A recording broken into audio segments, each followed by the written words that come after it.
اللهم فقهنا في الدين وعلمنا التأويل واهدنا الصراط المستقيم صراط الذين أنعمت عليهم من النبيين والصديقين والشهداء والصالحين وحسن أولئك رفيقا يا أرحم الراحمين.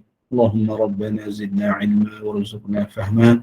ربنا آتنا في الدنيا حسنة وفي الآخرة حسنة وقنا عذاب النار. وصلى الله على سيدنا محمد. الحمد لله. بسم الله الرحمن الرحيم. الحمد لله رب العالمين والصلاة والسلام على أشرف الأنبياء والمرسلين وعلى آله وصحبه أجمعين. سبحانك لا علم لنا إلا ما علمتنا إنك أنت العليم الحكيم. رب اشرح لي صدري ويسر لي أمري واحلل عقدة من لساني يفقه قولي. آمين.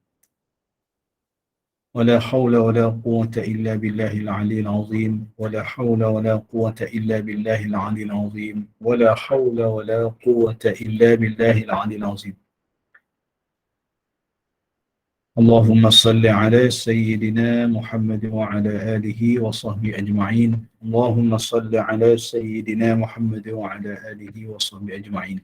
اللهم صل على سيدنا محمد وعلى آله وصحبه أجمعين. Terima kasih kepada pengacara majlis yang saya hormati Puan Husniati binti Mansur beserta dengan kepimpinan Agama Nur Iman, Datuk Datin-Datin, hadirin hadirat yang dikasihi sekalian. Alhamdulillah, syukur pada Allah Subhanahu Wa Taala pada malam ini dapat kita bersama dalam satu majlis. Mudah-mudahan majlis kita dirahmati oleh Allah Subhanahu Wa Taala dan dengan berkat majlis ilmu ini insya-Allah para malaikat mendoakan keampunan bagi kita semua insya-Allah. Kita sambung pembacaan kitab tauhid kita iaitu Risalatut Tauhid karangan Abdul Ghani Yahya dan juga Syekh Umar Yusuf. Qala al-musannifani rahimahumullah ta'ala wa nafa'na bi'ulumihima fid darain amin. Muka surat 80 bagi kitab Jawi iaitu kepercayaan terhadap hari kemudian. Tajuk kepercayaan kepada hari kemudian. Dalam kuliah yang lepas kita telah pun membicarakan tentang proses bila berlakunya kiamat. Bagaimana langit jatuh berkeping-keping, kemudian gunung ganang hancur, bumi gunung ganang berapi meletup, mengeluarkan api dia, kemudian terbungkas ataupun terbongkar semua kubur-kubur dan dibangkitkan, ditiupkan sangkakala yang kedua, maka dihidupkan semula semua yang telah mati daripada zaman Nabi Adam sampailah hari kiamat. Jadi pada malam ni kita sambung kepada tajuk kepercayaan terhadap hari kiamat. Jadi di dalam kita mempercayai hari kiamat ini, sebenarnya hari kiamat ni bermula di mana? Kita lihat di situ ada 10 fasa terhadap yang berkait dengan kepercayaan kita terhadap hari kiamat. Yang pertama bermula dalam kubur lagi, bermula dengan dalam kubur lagi, iaitu soal Munkar dan Nakir. Yang kedua berkaitan dengan nikmat atau azab di dalam kubur.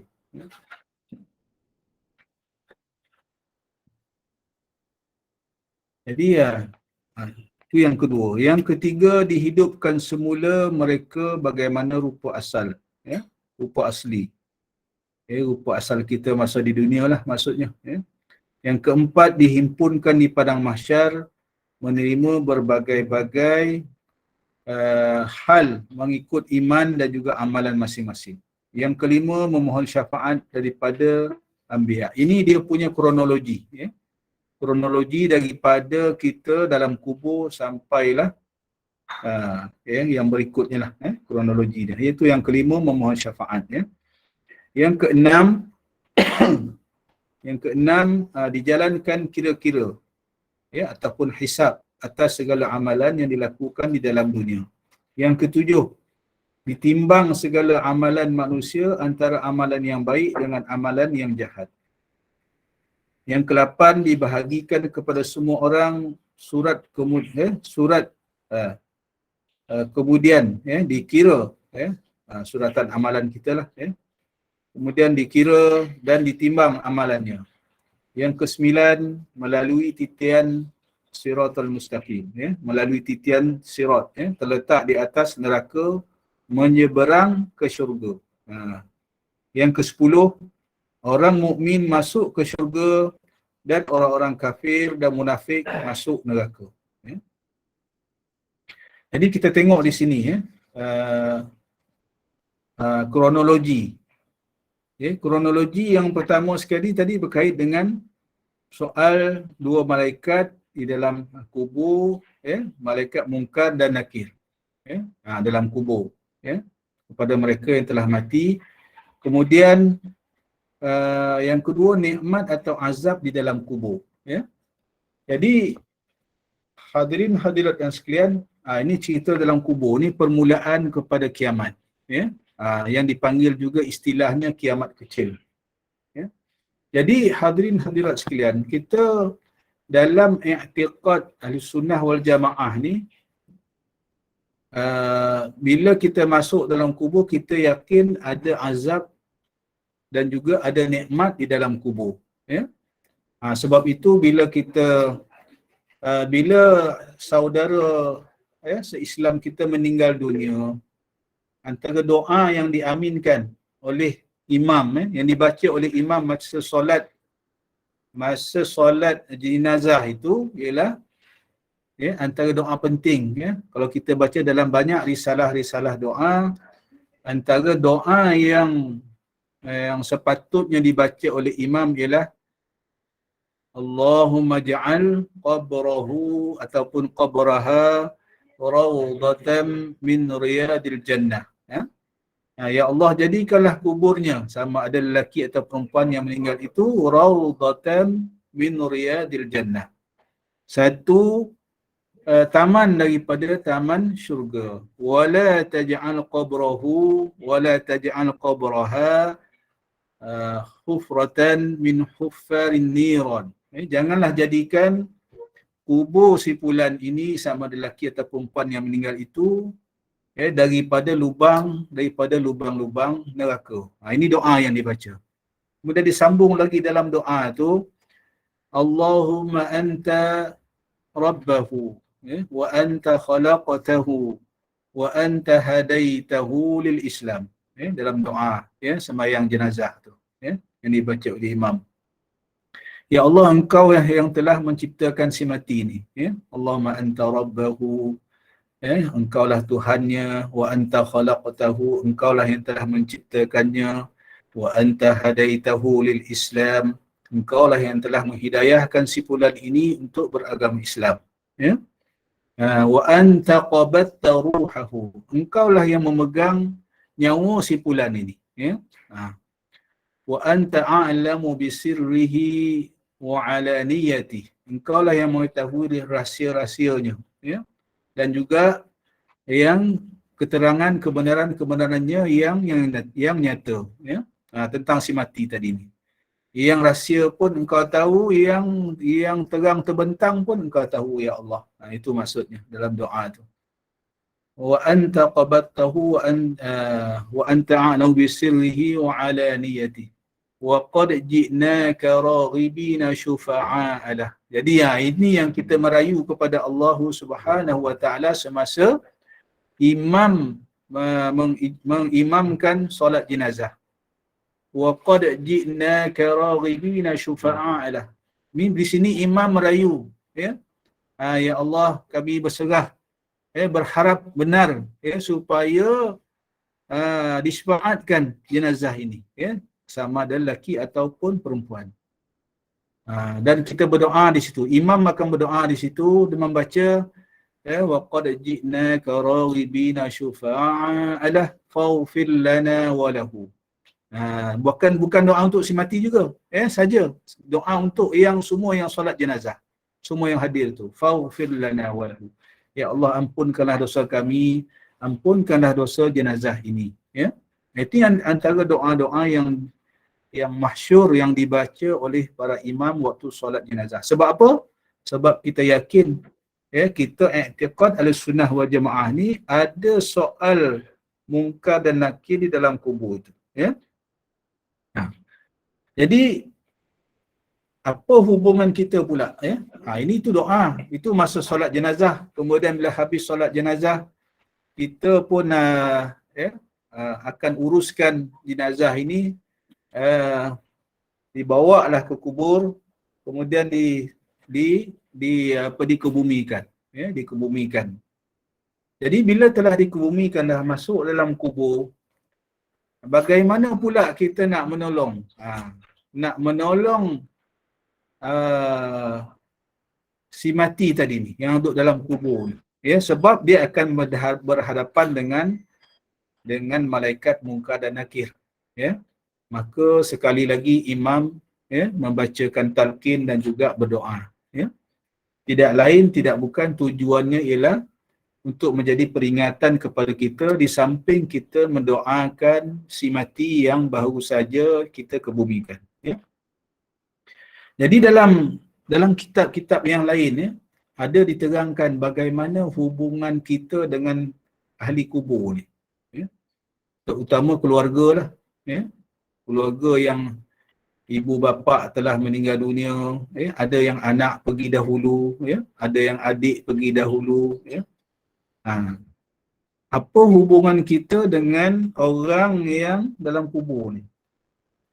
Jadi kita i'tiqad Ahlussunnah wal Jamaah ni, kita dengan orang yang mati ni tak terputus hubungan sebenarnya. Tidak terputus hubungan. Yang berpisah ni roh dengan jasad ni dah kita tak nampak lah, dah masuk dalam kubur. Tetapi banyak dibahas dalam hadis-hadis dan sebagainya. Kita masih lagi ada hubungan untuk membantu arwah-arwah di dalam kubur ini, iaitu melalui doa. Melalui doa. Jadi dalam hal ini ada segolongan orang berkata bahawa doa, bacaan Al-Quran, tahlil, sedekah tidak sampai pahalanya kepada si mati. Ini pendapat sebahagian orang. Ini bukan pendapat i'tiqad kita Ahlussunnah wal Jamaah. Sebab kita i'tiqad Ahlussunnah wal Jamaah, kita mengiktikadkan antaranya doa-doa yang kita bacakan, sedekah yang kita pahalanya untuk si mati akan sampai kepada si mati, insya-Allah.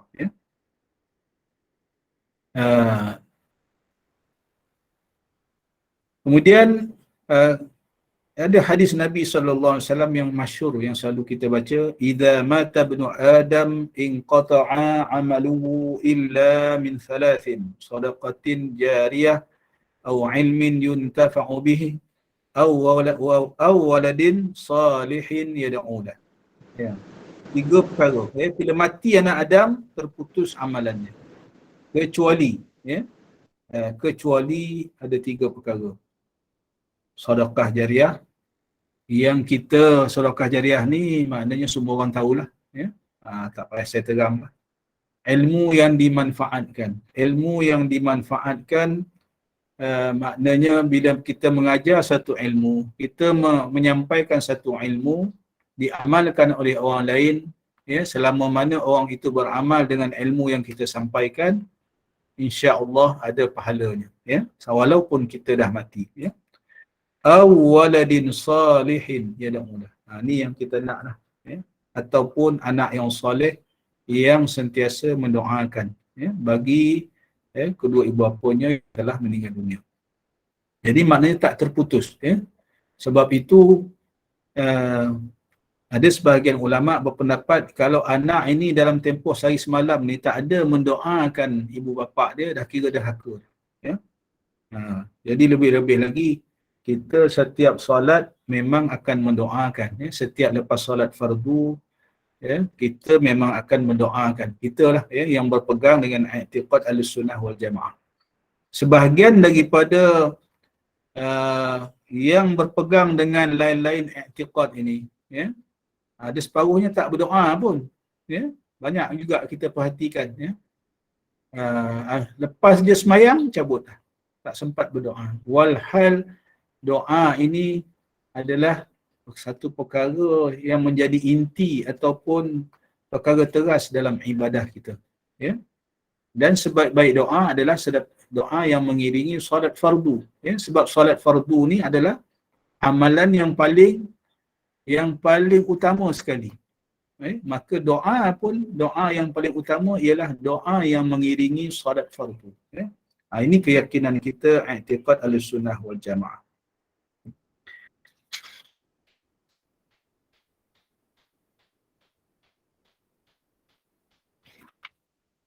Jadi ada satu lagi doa yang selalu kita baca, ya, berdasarkan kepada hadis Nabi sallallahu alaihi wasallam yang kita bacakan juga dalam solat jenazah, ya. Antara hadis Nabi sallallahu alaihi wasallam yang bersabda, walladzina ja'u min ba'dihim yaquluna rabbana ighfir lana wa li ikhwanina alladhina sabaquna bil iman wa la taj'al fi qulubina ghillan lil ladzina amanu rabbana innaka ra'ufur rahim. Ya. Jadi kita angkat takbir keempat tu, inilah doa yang kita baca. Ya. Allahumma la tahrimna ajrahu wa la taftinna ba'dahu waghfir lana wa lahu wa li ikhwanina alladhina sabaquna bil iman wa la taj'al fi qulubina ghillan lil ladzina amanu rabbana innaka ra'ufur rahim. Ya. Berbetulan dengan hadis, dengan apa yang disampaikan oleh Rasulullah sallallahu alaihi wasallam, ya. Jadi maksudnya, dan orang-orang Islam yang datang kemudian daripada mereka berkata, wahai Tuhan kami, ampunkanlah kami bagi ini bukan hadis, dalam surah Al-Hajj, ya, ayat Quran sendiri, ya. Ampunkanlah, ya, bagi kami dan saudara-saudara kami yang telah mendahului kami, ya, alladzina sabaquna bil iman, ya, saudara-saudara kami yang mendahului kami dalam iman, dan janganlah engkau menjadikan antara hati kami perasaan hasad dan dendam terhadap orang-orang beriman. Wahai Tuhan kami, sesungguhnya engkau amat melimpah belas kasihan dan rahmat-Mu, ya. Banyak lagi lah, ya, ayat Quran yang berkaitan dengan, ya, hubungan kita dengan si mati ini, ya, mendoakan dan sebagainya, ya. Jadi dalam kaitan ini juga, dalam tafsir At-Tabari, ya, Al-Imam At-Tabari mengarang satu tafsir, ya, tafsir yang sangat besar, yang selalu dirujuk oleh para fuqaha, para ulama, para asatizah, ya.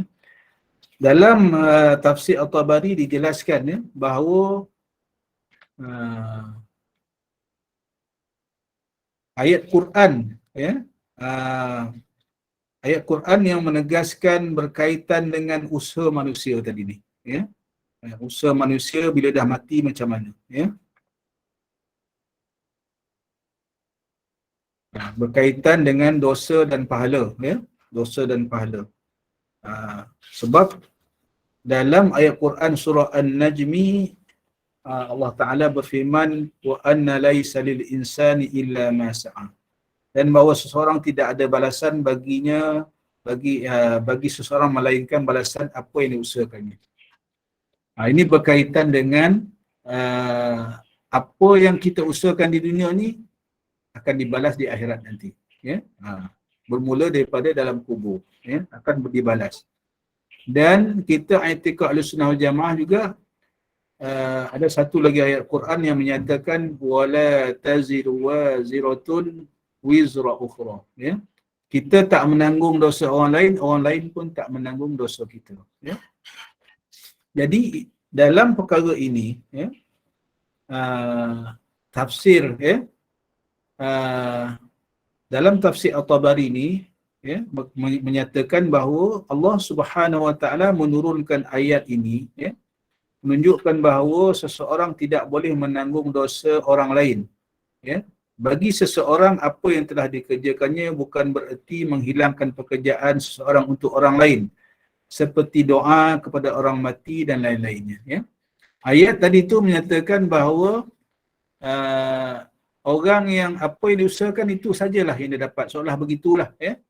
Tetapi dalam tafsir Al-Tabari ini menjelaskan bahawa sebenarnya ayat ini nak menunjukkan bahawa seseorang itu tidak menanggung dosa orang lain. Ya.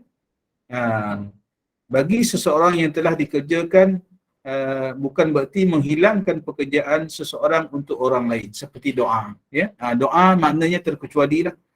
Maknanya walaupun dia tak usahakan di dunia dulu, ya, mungkin kurang usaha je dalam ibadah, tetapi apabila doa daripada anak yang soleh tadi, insya-Allah akan sampai kepada dia. Ya.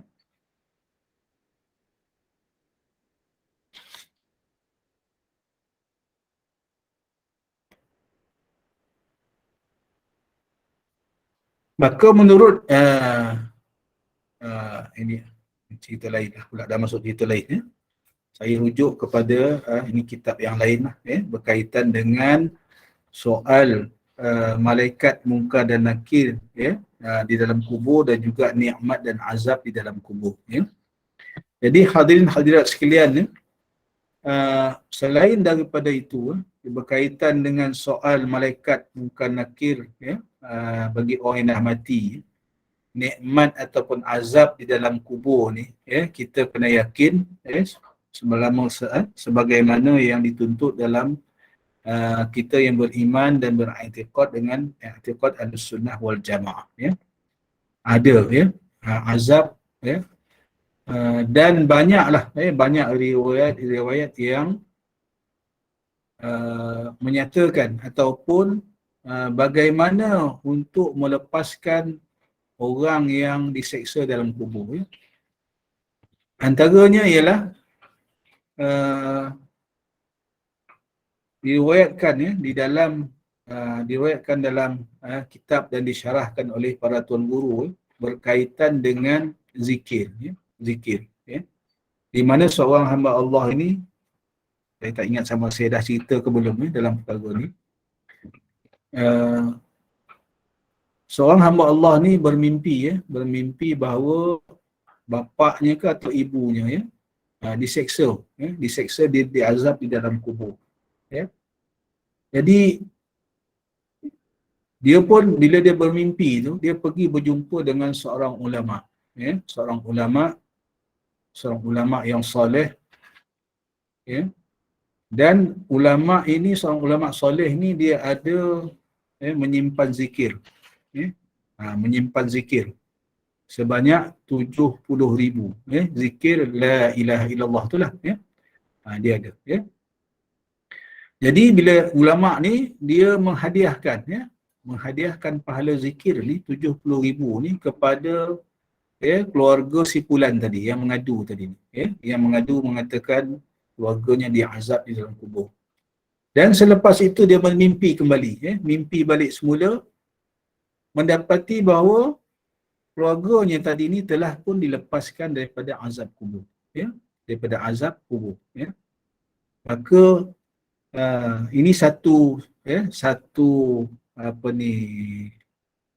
tanda lah, maknanya satu dalil yang dibuat yang dibahaskan oleh para ulama, maknanya amalan-amalan soleh seperti zikir dan sebagainya boleh membantu arwah-arwah di dalam kubur, terutama zikir. Dalam bab zikir ini banyak juga zikir. Saya ingat dalam kitab Hidayatus Sadikin pun ada menyebutkan berkaitan dengan zikir sebanyak 70,000. Saya ingat semasa almarhum ayahanda saya hidup lagi, satu ketika dululah, saya ingat masa zaman saya sekolah lagi, dibuat majlis zikir ini. Dia buat majlis zikir ini rumah ke rumah, bergilir-gilir lah dalam kampung, dipimpin oleh almarhum ayahanda saya lah, tak silap masa tu. Dan ada jawatan kuasanya lah. Mungkin itu cara dululah. Yang kita ni mungkin kita boleh buat sendiri. Macam mana cara dia?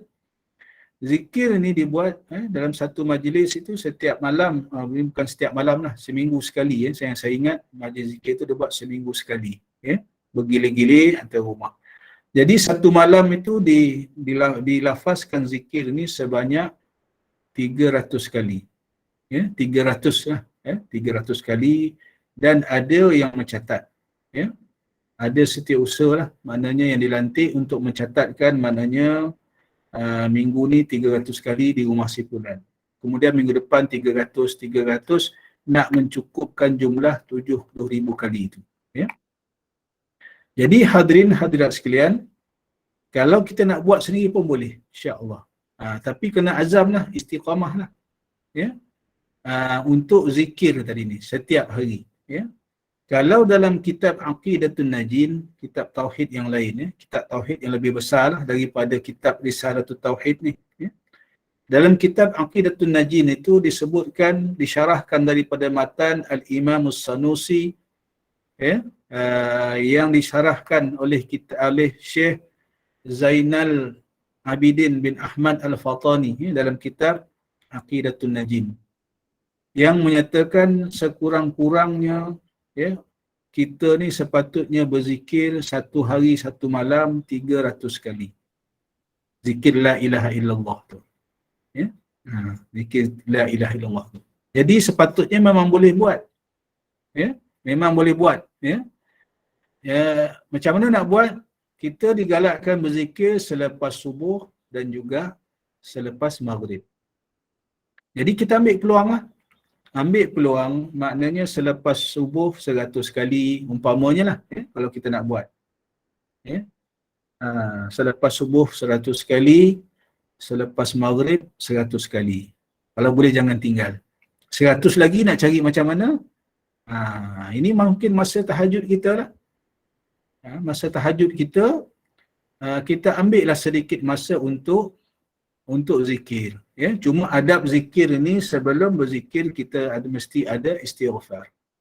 Sebelum zikir kita kena ada salawat.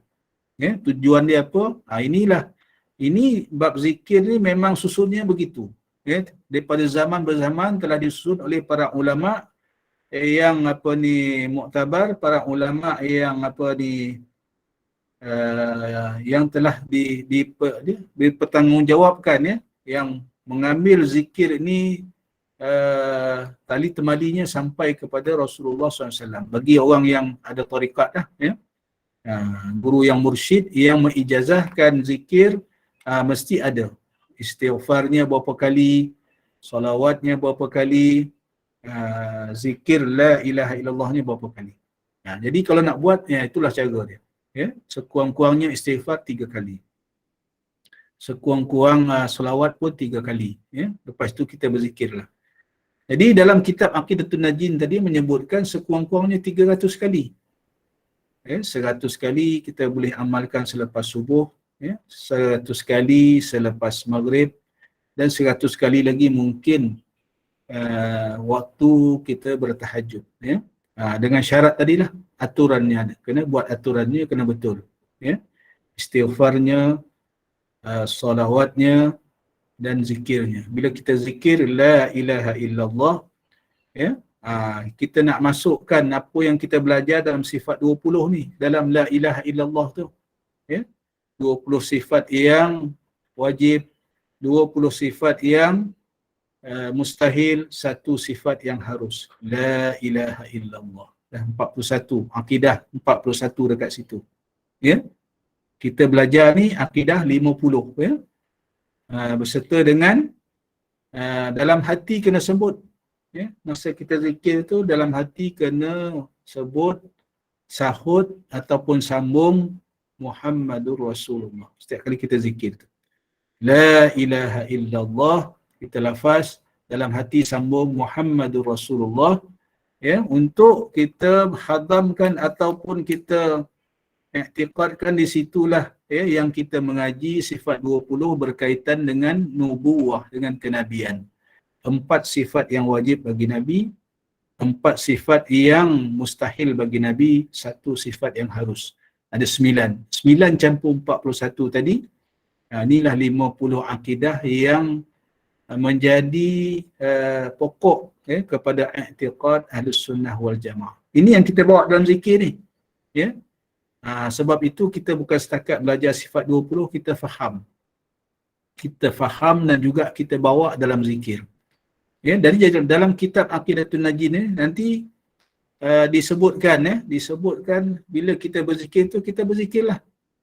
Dan kita bawa kefahaman itu, sifat 20 tu dalam zikir itu, sehinggalah nanti sampai satu masa mungkin Allah Subhanahu Wa Taala angkat martabat kita. Ya. Angkat martabat kita daripada orang biasa menjadi, ini terpulang, ini rezeki masing-masing lah.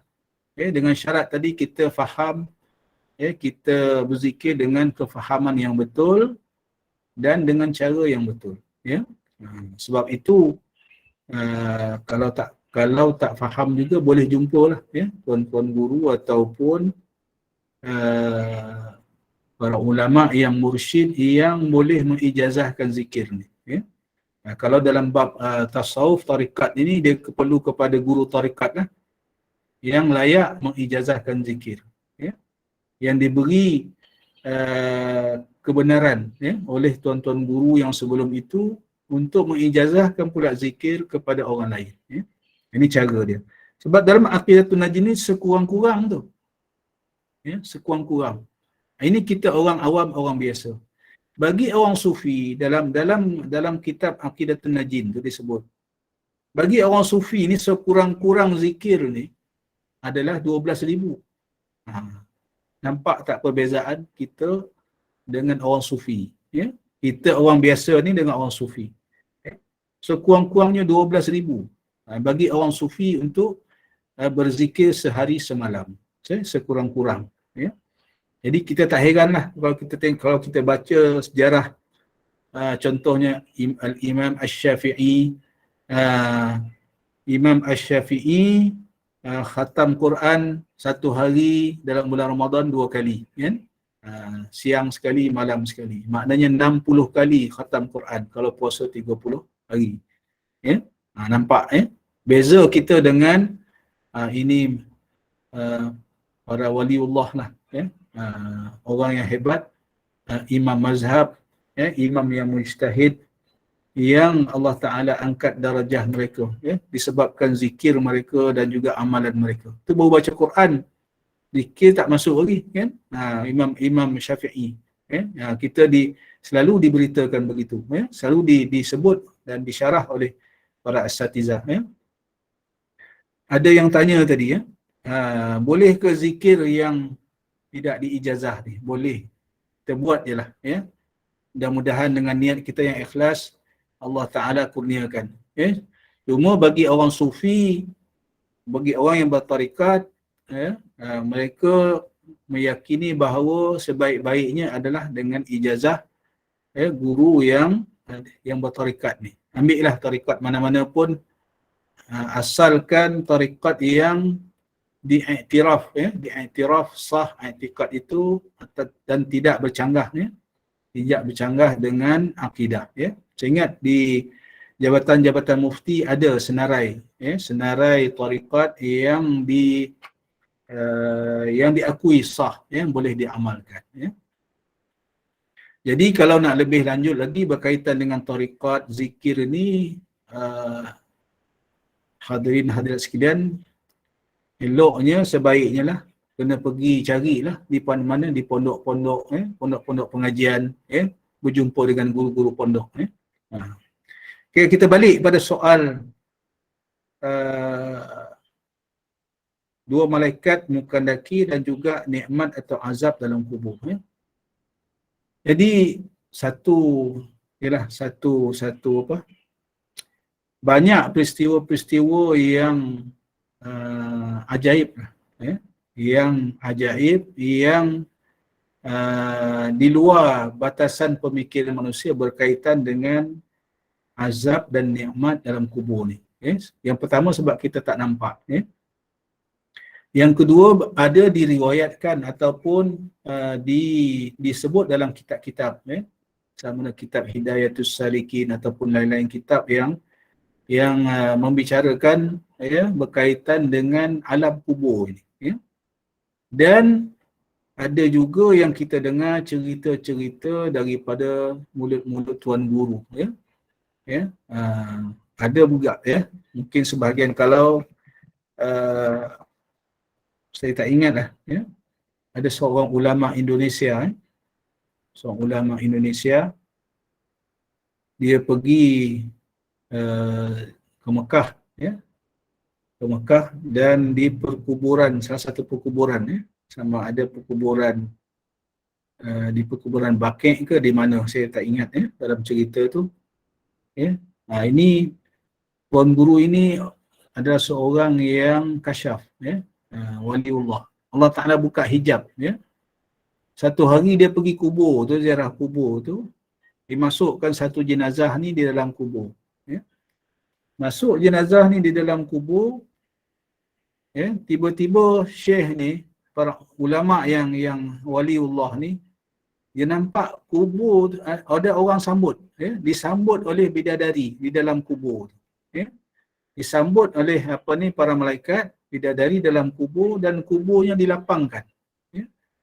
Dilapangkan kuburnya menjadi satu taman yang sangat indah. Ini pemandangan yang mungkin Allah Ta'ala beri kepada syekh ini, nak menunjukkan mungkin kelebihan orang yang baru dimasuk dalam kubur tadi ni.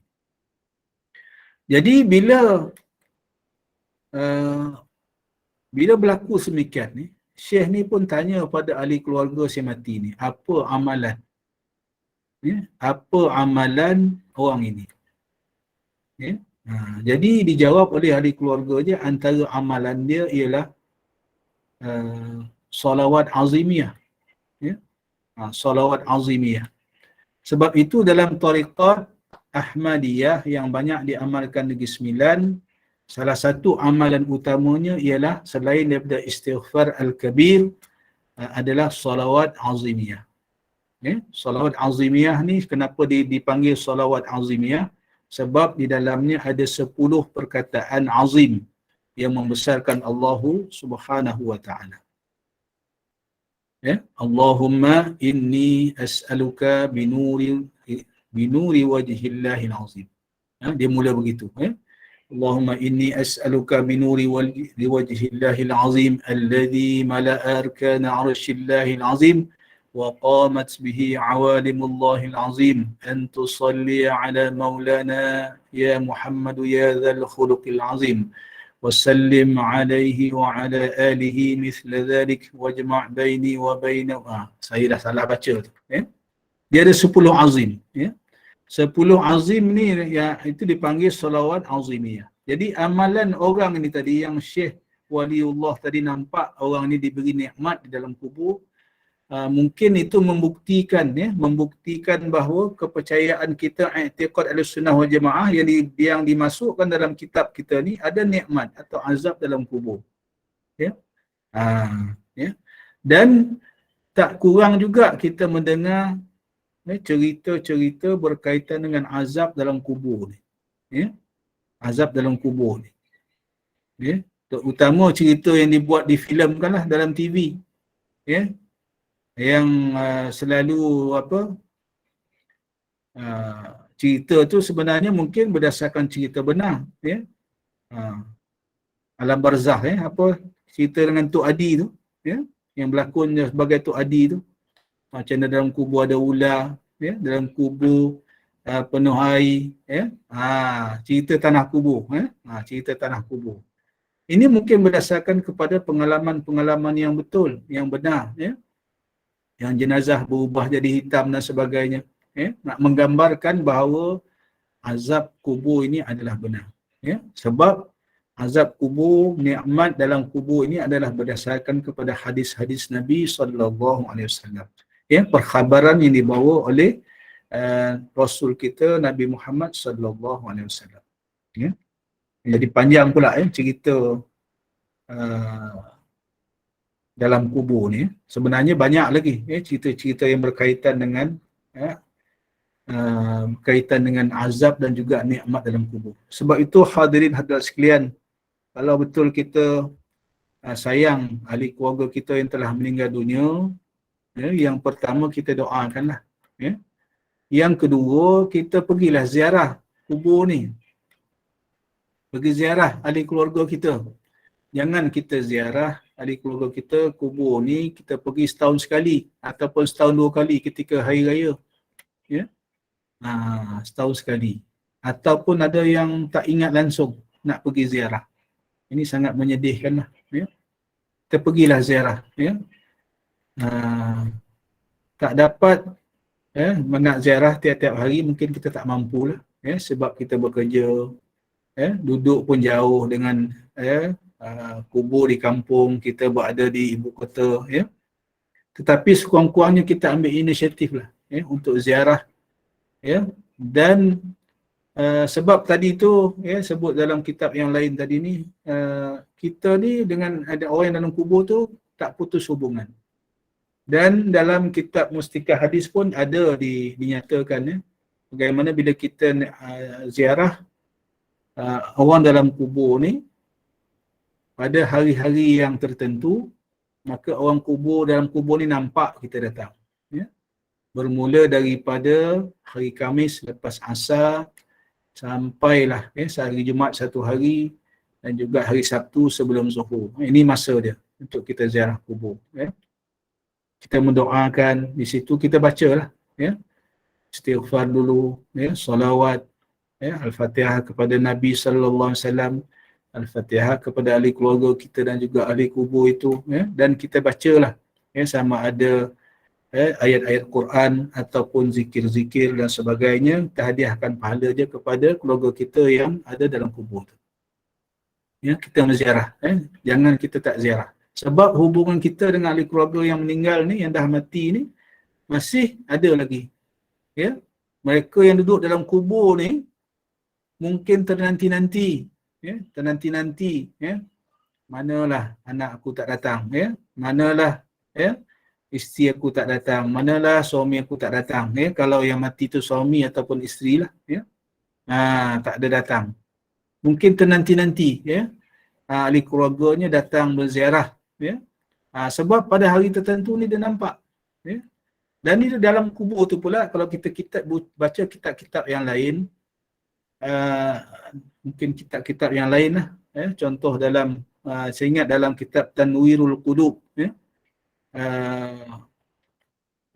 satu kitab yang besar jugalah, ada menceritakan bagaimana dia di dalam kubur tu pula mereka boleh berkomunikasi pula, boleh berkomunikasi sesama ahli kubur tu, dia boleh berbual pula, macam ada, sebab tu alam kita panggil dia alam kubur, alam kubur satu alam yang tersendiri, alam barzakh ni, cuma dia tak boleh keluar lah daripada alam barzakh ni, tak boleh keluar daripada alam barzakh ni, jadi dia berkomunikasi sesama mereka tentang untung nasib mereka dalam kubur. Termasuklah tadi tu, macam orang sakit kat hospital lah, kan? Bila kita sakit kat hospital ni, duduk pula lama kat hospital, kita tertunggu-tunggu ahli keluarga ni datang ziarah. Kadang-kadang kita tengok ada di kalangan dalam ward hospital ni, tengok makcik ataupun pakcik ni tak ada orang datang ziarah. Kan? Betul lah. Kalau kita biasa ziarah lah, pergi hospital ni, kita tengok ada yang tak ada orang datang pun ziarah. Macam mana perasaan dia? Keluarga kita ni ramai. Saya dulu accident tahun 2016 ni, duduk di hospital Putrajaya ni 10 hari. Atas riuk masa tu. Alhamdulillah, tiap-tiap hari ramai orang datang. Syukurlah.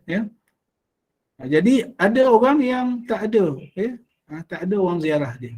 Jadi mungkinlah, mungkin di alam kubur sana tu lebih kurang macam tu lah. Jadi bila ada ahli keluarga ziarah, maka sangat menyeronokkan, memberi satu kegembiraan, kelapangan, satu kebahagiaan kepada orang yang tengah sakit ataupun orang yang dah mati dalam kubur ni. Begitulah keadaannya. Kemudian hadirin sekalian, kita pindah yang nombor 3. Dihidupkan semula mereka bagaimana rupa asli. Ini Kita nanti dibangkit nanti setelah dibongkarkan balik kubur ni, ditiup sangkakala yang kedua, maka kita pun akan dibangkitkan, ya, dibangkitkan dengan rupa yang asal, ya. Kemudian yang keempat, dihimpunkan di padang mahsyar menerima berbagai-bagai hal mengikut iman dan juga amalan masing-masing. Bangun daripada kubur tu, diarak malaikat halau ataupun arak seluruh manusia ni ke padang mahsyar. Macam mana rupa padang mahsyar? Wallahu a'lam. Ya, digambarkan seluas mata memandang, ya, yang boleh memuatkan seluruh umat manusia daripada Nabi Adam sampailah hari kiamat. Ya, berapa trilion? Wallahu a'lam. Tak tergambar, tak terbilang banyaknya. Ya. Dan bila berjalan ke padang mahsyar itu pula dalam keadaan masing-masing lah. Ya. Keadaan masing-masing yang berjalan, ada berjalan laju, ada berjalan yang perlahan, ada sehingga kan berbagai-bagai lah, ya, berbagai-bagai rupa keadaan orang yang berjalan di padang mahsyar ni bergantung kepada nasib masing-masing lah, ya. Mungkin berdasarkan amal ibadat dia dan juga rahmat Allah Subhanahu Wa Taala kepada dia, ya, untuk di padang mahsyar itu, ya. Sehingga kan diberitakan ada orang yang tenggelam dalam peluhnya sendiri, ada yang berjalan merangkak, ada yang berjalan menjala, ya, macam-macam, ya. Ada yang berjalan muka tersagat tahu, ya, muka ke tanah, ya, sampai tahap begitu, ya. Tak tergambar kita, ya, macam mana azabnya, ya, kalau orang tu berjalan, ya, patutnya kaki yang tergeser ke tanah, ni muka tergeser ke tanah, ya. Macam mana azabnya Allah Ta'ala jugalah, ya, yang maha mengetahui, ya. Nah, itu cerita di padang mahsyar, ya, untuk berkumpul mengikut iman dan juga amalan masing-masing. Kemudian yang kelima, memohon syafaat. Memohon syafaat daripada anbiya. Ini semua orang tahulah, ya, memohon syafaat ni. Ya, sebab itu nak dapat syafaat ni bermula dari sekarang lah. Kita nak dapat syafaat Nabi-Nabi. Syafaat Nabi-Nabi yang paling tinggi syafaatnya ialah syafaat uzma, ataupun syafaat yang tadi paling tinggi ialah syafaat Nabi kita, Nabi Muhammad sallallahu alaihi wasallam. Nak dapat syafaat ni tak lain tak bukan jalannya dengan bersolawat, ya. Sebab itu dalam hadis sahih ada dinyatakan nak dapat syafaat Nabi ni sekurang-kurangnya kita bersolawat 10 kali selepas subuh, 10 kali selepas maghrib, ya. Sekurang-kurang. Kalau lebih banyak lebih baiklah, ya. Kalau kita ni orang biasa ni lebih baiklah kita banyakkan. Ada masa sebab solawat ni sangat mudah. Dalam junub pun boleh solawat. Dalam hadas pun boleh bersolawat, tak ada masalah. Istighfar, solawat, tasbih, ya. Dalam keadaan hadas pun kita boleh beribadat dengan 3 amalan ni, tak ada masalah, ya.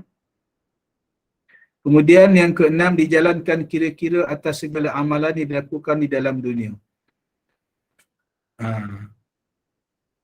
Dijalankan kira-kira. Yang ni yang kita yang akan, ya, yang sangat menakutkan kita lah, ya, bila ditimbang ni, ya. Bila ditimbang ni. Sebab itu bila kita ambil wuduk, kan setiap kita amalan ambil wuduk ni ada doa-doa dia, ya. Bila kita basuh, ya, basuh muka, kita minta doa Allah Ta'ala putihkan wajah kita. Allahumma bayyid wajhi yawma tabyaddu wujuh wa la tusawwid wajhi yawma taswaddu wujuh. Ya Allah, ya Tuhanku, putihkanlah wajahku di mana di hari orang yang engkau putihkan wajah-wajah mereka. Janganlah engkau hitamkan wajahku di hari yang orang yang engkau hitamkan wajah-wajah mereka. Di mahsyar lah maksudnya tu, ya. Kita doa setiap ambil sembahyang, ya. Jangan hafal saja, kita faham makna dia tu, ya. Kemudian bila kita basuh tangan pula, basuh tangan kanan, Allahumma a'tini kitabi biyamini, kan? Kita baca doa tu. Ya Allah, berilah suratan amalanku melalui tangan kananmu. Wa hasibna hisaban yasira. Ya? Dan hisablah, ya. Buatlah kira-kira yang paling mudah untukku hari kiamat nanti. Tu ke doa kita baca 3 kali tu kan, kita baca kita sambil kita basuh tangan tu. Kemudian basuh tangan kiri pula, kita minta doa pula lagi. Janganlah ya Allah, ya, janganlah engkau berikan suratan amalanku dengan tangan kiri. Ya. Wa'udzubika an tu'tiyani kitabi bishimali. Ya. Jangan bagi melalui tangan kiri ya Allah suratan amalanku. Wa'udzubika an tu'tiyani kitabi bishimali au wara'a zahri, ataupun melalui belakang. Ya. Melalui belakang. Ya. Maknanya buruknya amalan kita tu sampai malaikat tak nak tunjuk, tak nak bagi daripada depan, bagi daripada belakang. Tangan kiri ataupun ulur daripada belakang ni. Buruk sangat ni amal wala iyazubillah. Ni kita doa ni dalam masa kita ambil air sembahyang. Kita basuh kepala, Allahumma azillani, Allahumma azillani yawma la zilla illa zilluk, kan? Ya Allah, lindungilah kepalaku, lindungilah aku, ya, pada sebab masa tu matahari sejengkal, kan? Diberitakan sejengkal aja daripada kepala kita. Betapa panasnya. Kita minta lindung. Allahumma azillani yawma la zilla illa zilluk. Hari itu tak ada perlindungan, hanya perlindungan Kau saja ya Allah. Itu kita doa. Masa basuh kepala, samalah enggak basuh kaki. Allahumma tsabbit qadamayya, kan? Ya Allah, Kau tetapkanlah kedua kakiku pada titian sirat.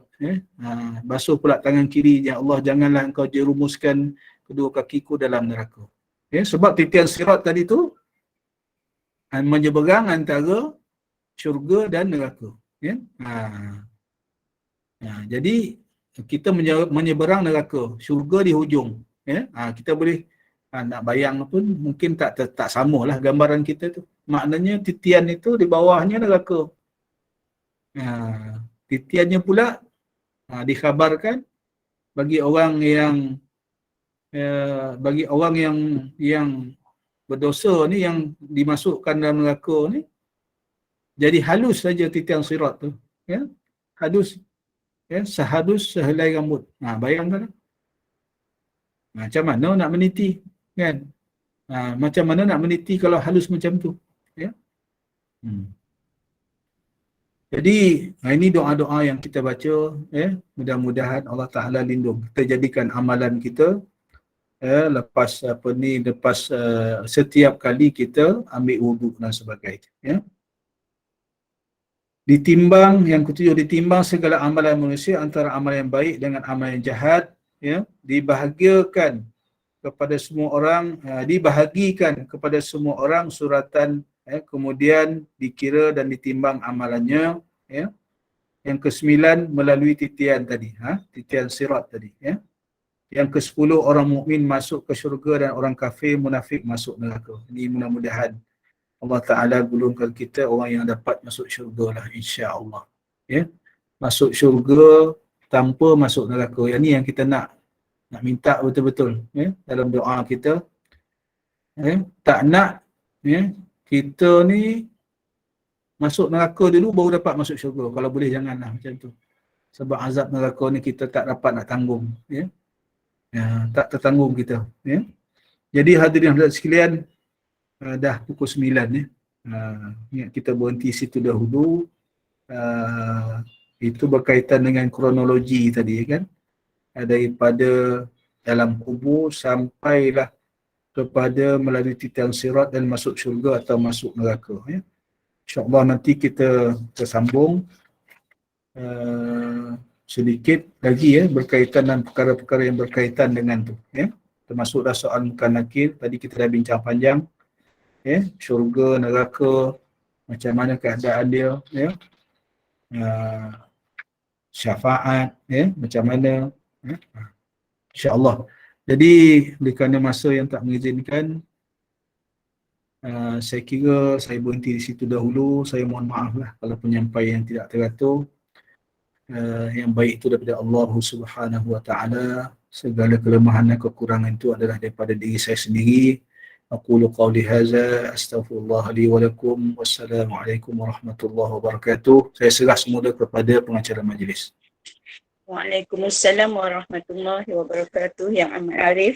Terima kasih Yang Amat Arif di atas perkongsian ilmu pada malam ini berkenaan kepercayaan terhadap hari kiamat, di mana hari kiamat itu bermula daripada soal daripada malaikat Munkar Nankir hinggalah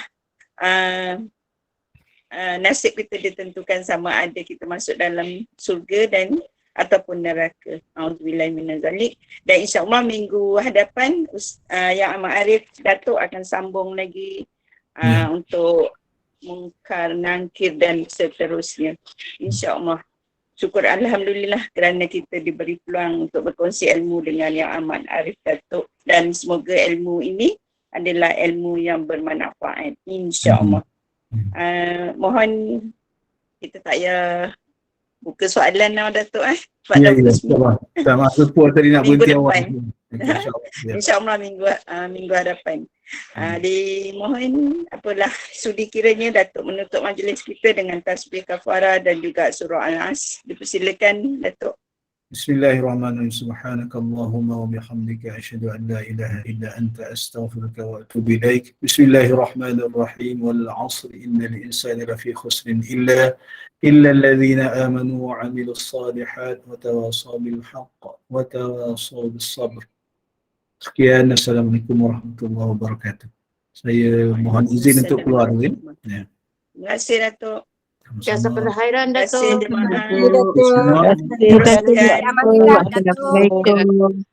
Teruskan dengan kuliah Isya. Terima kasih semua. Bersama dengan. Terima kasih Datuk. Terima kasih semua. Terima kasih. Sama-sama. Assalamualaikum lagi. Waalaikumsalam warahmatullahi wabarakatuh. Terima kasih. Lepas ni kita akan bersama Ustaz Muhammad Naim. Sebentar lagi.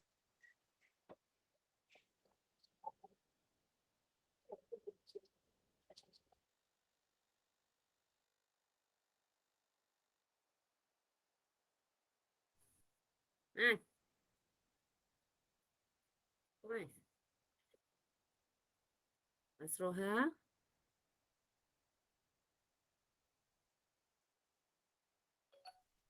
Tersilap lah tadi. Ingatkan Ustaz Nazri. Ustaz Nazri masuk awal. Ustaz Naim tak masuk lagi. Anaknya masuk ke apa? 9 suku? 9 suku kok kan? Oh, okay. Saya ingat Ustaz Nazri terlupa. Tak tahu buka soalan tadi. Tak apalah, Datuk pun macam nak cepat je. Sihat dah kan dia kan? Tadi Kak Em masuk lambat. Adik Mas, Ya, Kas. boleh dapat kopi tak? 9.15. Boleh, nanti saya besok lah sebab malam ni dia ni kan. Apalah. Sebab tadi dalam kereta, lepas tu dah sampai rumah semayang apa semua dulu kan tak dah dengar sangat lah. Yelah. Tapi sebab Boleh. zikir tu nak dengar, nak tu sikit. Tapi rasanya kan Ustaz cakap kita menziarah kubur kan, ada yang cakap kita macam susah Ada yang kata tak perlu ke apa ke tahu. Memang masing-masing fahaman Kak Nas. Sebenarnya boleh je tak? Rasanya yang kita buat tak salah, kita pergi je. Kan? Patutnya kan. Macam sebelum ni dengan Ustaz apa tu? Seorang sedih. Yang setengah orang kan kata kita perempuan kalau ada jenazah tu kita tak boleh pergi kubur kan. Setengah ni lah Ustaz. Yang baru ni Ustaz apa sebenarnya kita boleh pergi tapi kita janganlah bercampur lelaki dengan perempuan. Jaga adab lah. Saja nak cakap lah. Kadang-kadang ustaz-ustaz ni patutnya dia orang kena dapat satu keputusan yang sama lah kan. Betul. Kita jadi confused. Macam kata semayang kan, semayang sunat 2 rakaat. Setengah kata boleh buat 4 1 salam, setengah kata 2. Kita ni yang tak tahu apa ni memang harapkan daripada dia orang lah kan. Betul. Sepatutnya dia orang bagi utusan tu yang sama. Itulah kadang-kadang kita jadi confused. Tapi akak rasa dia lebih kepada diri kita sebenarnya tau. Maknanya kalau kita mampu, kita kuat, kita Buat boleh dua-dua. gitu. Kalau rasa kita tak satu, mungkin dia bagi option macam tu kot. Mempermudahkan sebenarnya kan. Saya memang buat 4 lah sebab banyak kan kita buat banyak, buat sunat-sunat yang lain, lepas tu buat qada kan. Memang saya buat 4 lah 1 salam. Tapi hari tu ustaz tu kata tak boleh. Aduh. Tak apalah. Allah je lah yang tahu kan. Kita berserah pada Allah. Kita minta tolong Allah. Tapi macam ada kata selagi kita tak habis yang qada semayang wajib kita, tak qada habis semayang wajib kita yang tertinggal tu, sunat kita tu macam tak laku.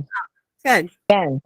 Tapi kita buat ni yang qada ni daripada kecil, daripada lepas balik tu kan jadi setan tak tahu apa. Jadi kita buatlah. Saya duk buatlah tiap kali subuh, tiap kali tu semua buat. Kadang-kadang buat 2 kali sekali. Ustaz masuk. Boleh pula laku tak laku. Saya buka majlis nanti tahu. Boleh. Tapi tak buka mic. Tak buka kamera ya. Pakai telekung. Ustaz masuk dah tu. Okey. Pakai telekung lah, bagus tu. Assalamualaikum Ustaz.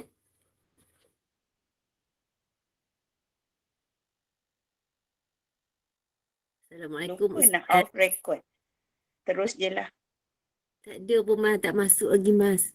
Tak berjawab pun salam. Masuk lah. Ustaz dia tunggu 9 suku baru jawab salam. Oh. Macam tu kita tunggu dah 9 suku. Waalaikumsalam. Assalamualaikum. Ustaz. Assalamualaikum Ustaz.